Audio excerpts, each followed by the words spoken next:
Senhor esteja convosco. Proclamação do Evangelho de Jesus Cristo, segundo Marcos. Glória a vós, Senhor. Naquele tempo, os discípulos de João Batista e os fariseus estavam jejuando. Então vieram dizer a Jesus: por que os discípulos de João e os discípulos dos fariseus jejuam e os teus discípulos não jejuam? Jesus respondeu: os convidados de um casamento poderiam por acaso fazer jejum enquanto o noivo está com eles? Enquanto o noivo está com eles, os convidados não podem jejuar.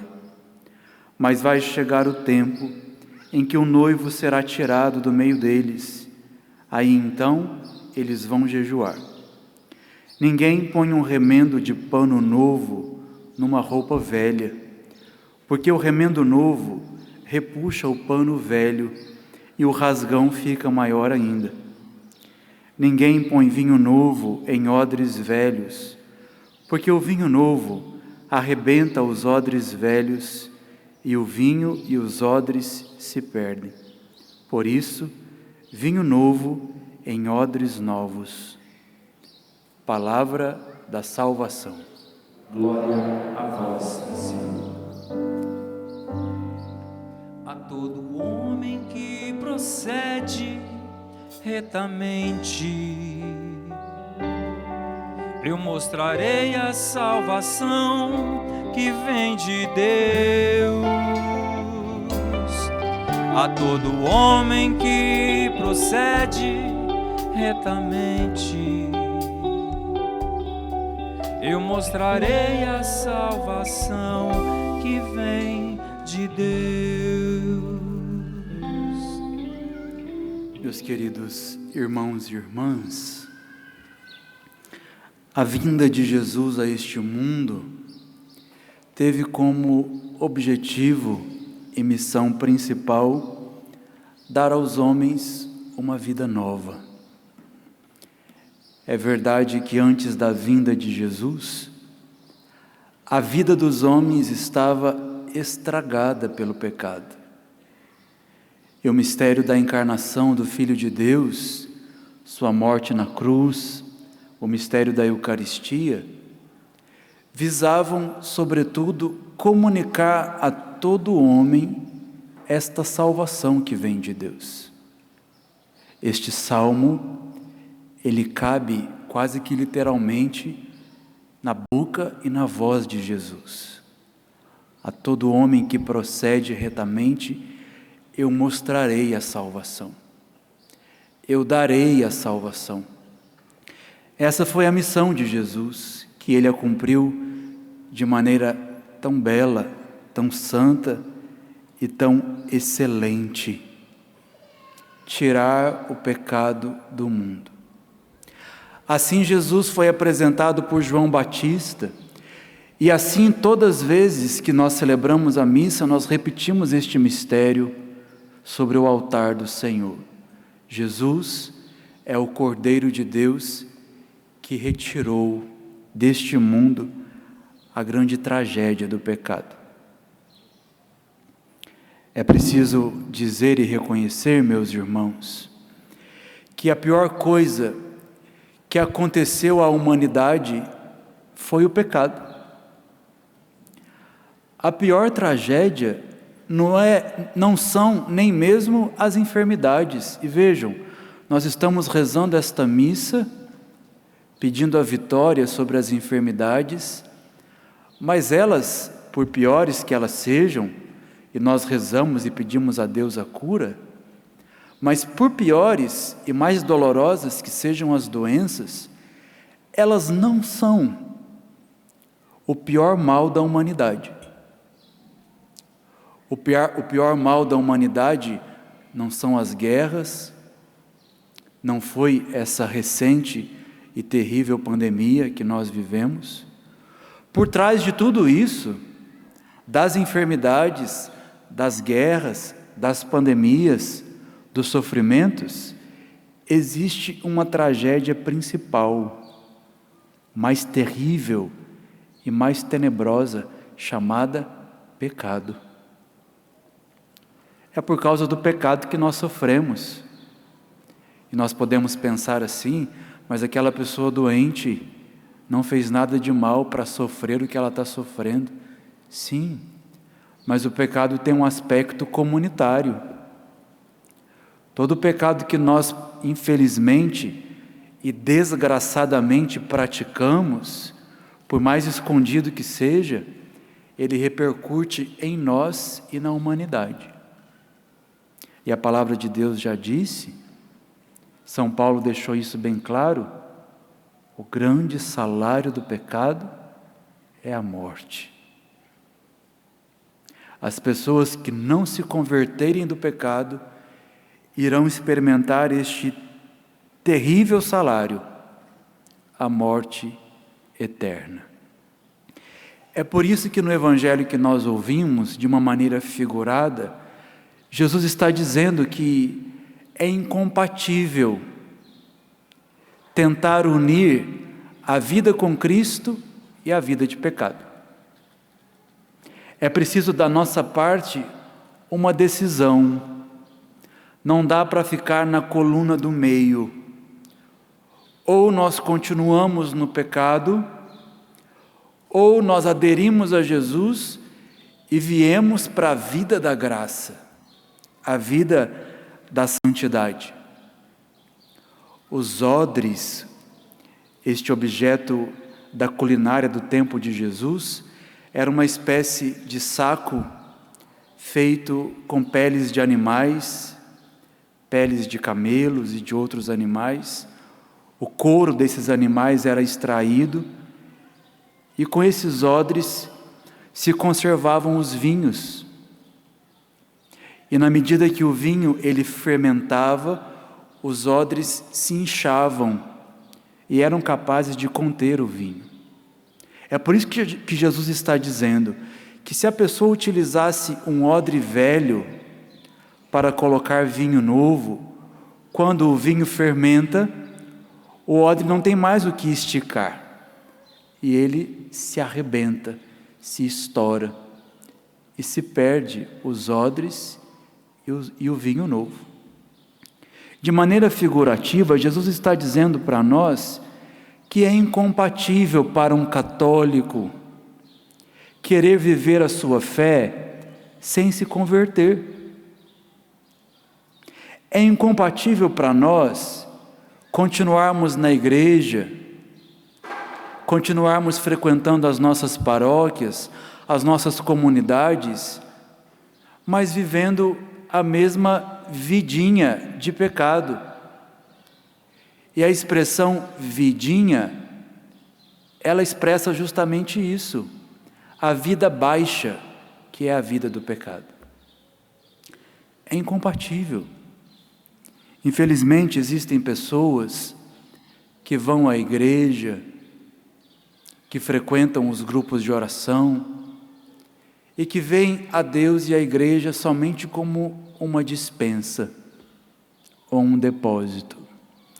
Vai buscar uma graça, uma cura, e quando acontece tudo o que a pessoa pediu, a pessoa não volta nem para agradecer. E aí, e é esta grande denúncia do Evangelho de hoje, o que adianta, meus irmãos, um corpo talvez curado das doenças, mas uma alma longe de Deus? Que valor tem? E Jesus já disse isso, o que vale ao homem ganhar o mundo inteiro, mas perder a sua alma, perder a salvação eterna. É uma incoerência muito grande, e é isso que Jesus está dizendo, que é incompatível na nossa vida.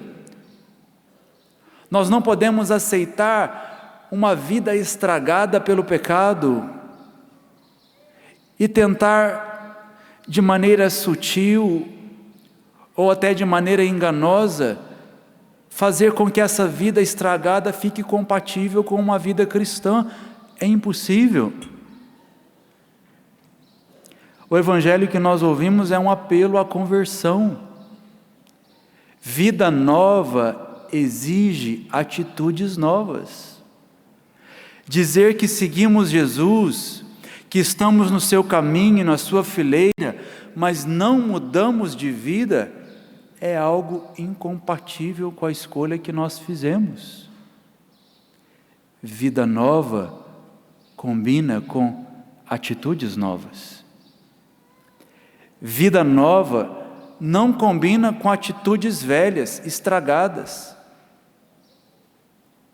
Quantas mães às vezes reclamam no confessionário que o filho ou o marido vão à igreja, participam das pastorais, dos grupos de oração, dos movimentos, mas dentro de casa são uma porteira, grossos, maldosos, tratam mal. E o contrário também às vezes acontece. A mulher vai à igreja, reza o rosário, participa dos movimentos de igreja, mas dentro de casa o esposo reclama que às vezes ela não cumpre a sua missão de mãe, de esposa, de dona de casa. De fato não é fácil. O serviço de casa, as donas de casa que estão aqui sabem disso, e elas também dizem, é uma coisa que nunca acaba, não é? Mas nós precisamos aprender a conciliar, irmãos e irmãs, a nossa fé com as nossas atitudes. Amar a Deus, não só quando estamos aqui dentro da igreja, mas também lá na nossa família, no trabalho. Tem gente que no trabalho vive como se fosse um pagão, se deixa levar pelas piadas e maldades, pelas malícias, pelas injustiças deste mundo. Isso é um odre velho, que vem na igreja, se enche do vinho novo, mas que lá fora deposita este vinho novo e precioso em odres velhos, e perde-se a graça de Deus. É incompatível professar a fé aqui, mas quando nós cruzamos essas portas, vivemos como pagãos, como se nem tivéssemos ouvido a palavra de Deus. Isso é terrível. É terrível nas nossas famílias, nas nossas comunidades, nas nossas paróquias. Uma vida nova deve combinar com novas atitudes. Um novo esposo, uma nova esposa, um novo filho, uma nova filha. A coisa pior que acontece nas famílias, e um pecado sempre recorrente, é o pecado da grosseria, da impaciência, da intolerância.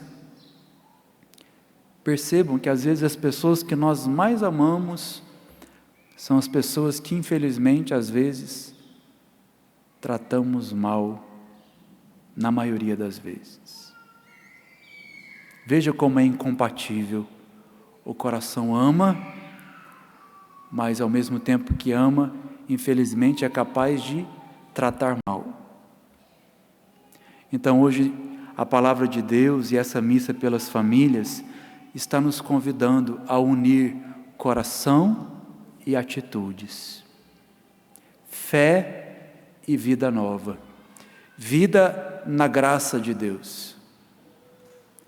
Pagar amor com amor. Com certeza, muitos de nós podemos testemunhar verdadeiros milagres que Deus já fez por nós.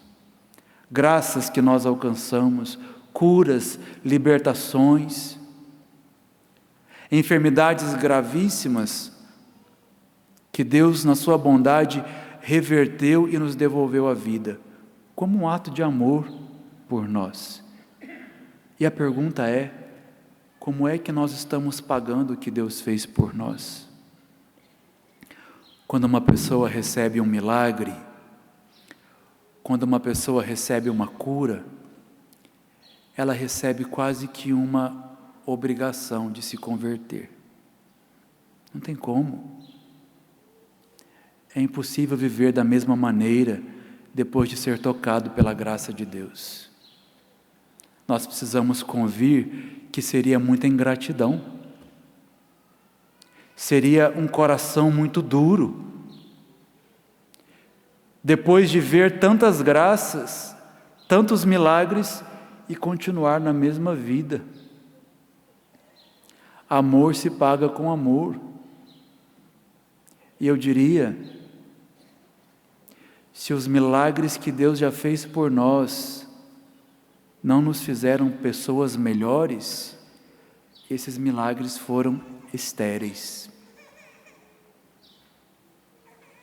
Se as graças que Deus já fez na sua vida e na sua família não gerou conversão em você, essas graças ainda estão estéreis. O mais importante não aconteceu. O corpo pode até estar saudável, curado, mas a alma ficou entrevada, paralisada. Imaginemos, quando essa missa acabar e você voltar para sua casa, quantas graças você vai levar daqui, dessa peregrinação. Talvez que você já experimentou hoje, desde a hora que você chegou aqui, pisou nesse território eucarístico. E a pergunta é: qual atitude nova lá na sua casa essas graças vão produzir em você? Ou nós vamos continuar na mesma vida?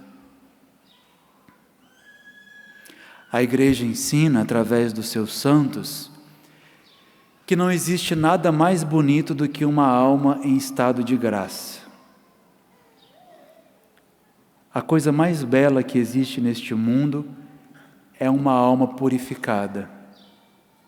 Se nós tivéssemos a graça de ver a alma de uma criança logo depois do batismo, ou a alma de uma pessoa logo depois de uma boa confissão, nós veríamos algo que é mais bonito do que todas as belezas espalhadas por este mundo. Veja o que o padre está dizendo. Todas as belezas deste mundo reunidas não se comparam à beleza de uma única alma em estado de graça. Mas infelizmente o contrário também é verdade. Uma alma em estado de pecado grave, ela consegue ser uma das coisas mais terríveis deste mundo. Feia, podre, destruída pelo pecado. Então nós estamos diante de um evangelho e de uma liturgia que nos convida seriamente à conversão, a viver na graça, obedecer à palavra de Deus e os seus mandamentos, por amor, como uma resposta de amor a tudo que Ele já fez por nós.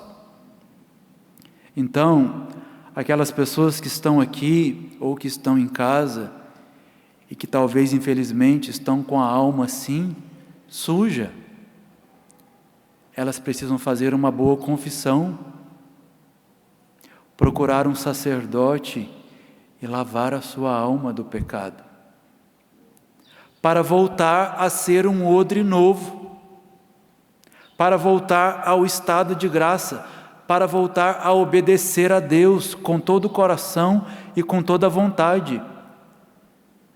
Vejam, o pecado feriu seriamente a nossa vontade. Quantas pessoas dizem que vão à igreja só quando sentem vontade? Quantas pessoas dizem que só vão rezar só quando tiverem um pouco mais de força de vontade? Ou quando sentirem alguma emoção, alguma devoção? Se nós seguirmos essa lei errada, nós nunca vamos rezar, nunca vamos buscar a Deus.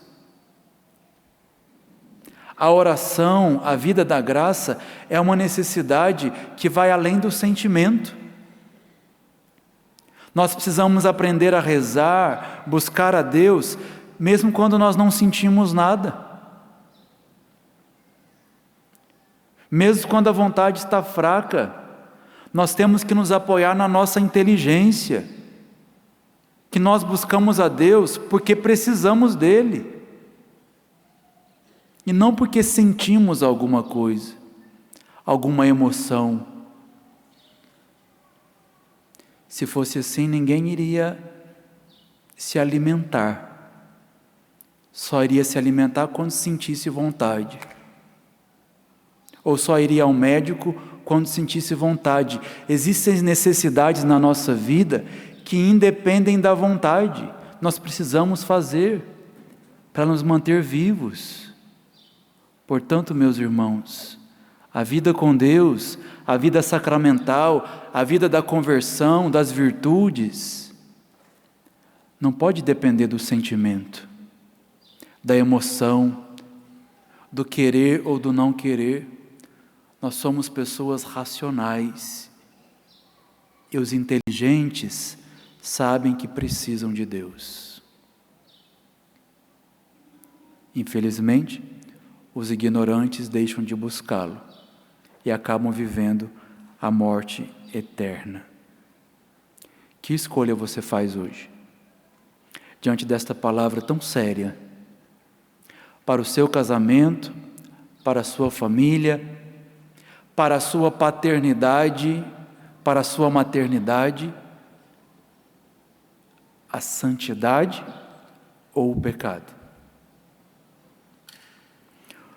O nosso querido fundador, Padre Jonas, ele deu a nós, Canção Nova, uma regra de ouro que nós sustentamos e vamos sustentar até o fim, mas que também é dada ao povo que Deus nos confia. A regra de ouro da salvação é essa: ou santos ou nada. Vejam, nós não temos uma escolha do meio. Não tem como ser mais ou menos santo ou mais ou menos nada. Não tem como dizer, eu vou deixar alguns pecados, mas outros que eu estimo, eu vou conservar. Isso não existe. Para o reino de Deus, é sim ou não. Não existe uma escolha do meio. O católico, ou ele é fervoroso, ou ele é frio. O católico de verdade, ou ele é radical, ou ele não é católico. Essa terrível diferença que as pessoas, de maneira errada, foram disseminando, o católico que é praticante do católico que não é praticante. Isso não existe. Existe católico e existe não católico. E a partir disso, vai existir o santo ou o nada. No céu não tem meio termo. E se nós queremos salvar a nossa alma, nós precisamos saber que no céu só tem santos. No céu não tem espaço para o pecado. Mesmo que a igreja não canonize todos os que estão lá, na eternidade não existe espaço para pecado. É por isso que a misericórdia de Deus concebeu o estado do purgatório, onde algumas almas que ainda não estão tão santas se purificam para entrar no céu. Mas a verdade é, na eternidade só existe santos. E a pergunta é, o que nós queremos ser? Odres velhos ou odres novos? Nada ou santos? Um esposo santo, uma esposa santa, um filho santo, uma família santa e agradável a Deus, que vive na graça. É preciso escolher. Diante de tudo que Deus já fez por nós, e hoje também vai fazer nessa Eucaristia, cada vez que nós vamos à missa e comungamos, o corpo santo do Senhor toca o nosso corpo, cura as nossas enfermidades físicas, psicológicas, mas a enfermidade pior, que é a enfermidade espiritual do pecado. Eu estou perguntando a você, diante da palavra de Deus, que escolha você faz? E qual decisão você toma hoje na sua vida? Ou santo, ou nada. Vida nova ou vida velha. O estrago ou a graça. Olha para dentro de você agora. Se ajuda você a rezar, fecha os seus olhos. Pensa também você nas suas atitudes. E queira, meu irmão, minha irmã, escolher hoje a melhor parte. A vida na graça de Deus. A vida na santidade, na companhia de nosso Senhor. Obedecer a Deus. Se até aqui, infelizmente, suas escolhas foram escolhas estragadas, peça agora a Deus que te dê a graça de uma vida nova e de um tempo novo. Ainda dá tempo. Deus ainda nos conservou a vida e a saúde para repensarmos as nossas escolhas. Graças a Deus estamos aqui vivos e saudáveis, porque podemos hoje escolher diferente. Mudar o rumo da nossa vida para uma vida que agrada a Deus. Reze agora e se ofereça ao Senhor. Ofereça o seu coração, sua vida. Escolha novamente a santidade, a pureza, a coerência, a justiça, o amor, a humildade, todas as virtudes que farão de você um homem e uma mulher de Deus. Senhor Jesus, Tu estás no meio de nós. Pedimos que o Senhor venha em nosso auxílio com a Tua misericórdia e com a Tua libertação. Senhor, intervém na nossa situação de família e liberta-nos de todo o mal. Jesus Cristo, Tu és o vencedor de todas as batalhas. Vem combater por mim e pelos meus, agora, e derruba em nossa vida as muralhas da inveja, do ciúme, do egoísmo, das brigas, das separações, da falta de diálogo e de respeito, da desunião em nossos relacionamentos. Quebra, Jesus, as muralhas das dificuldades financeiras, da falta de emprego e das dificuldades nos negócios. Que caia por terra as muralhas de todas as doenças físicas, espirituais e psicológicas, principalmente as doenças herdadas de antepassados ou por contaminação com as obras das trevas. Derruba, Senhor, as muralhas dos vícios, do adultério e de uma sexualidade desregrada em minha família. Destrói as muralhas da falta de perdão, do ódio e do desejo de vingança. Que caia por terra hoje as muralhas do ocultismo, dos malefícios e das maldições sobre mim e sobre os meus. Em Teu nome, Jesus, agora e para sempre. Amém.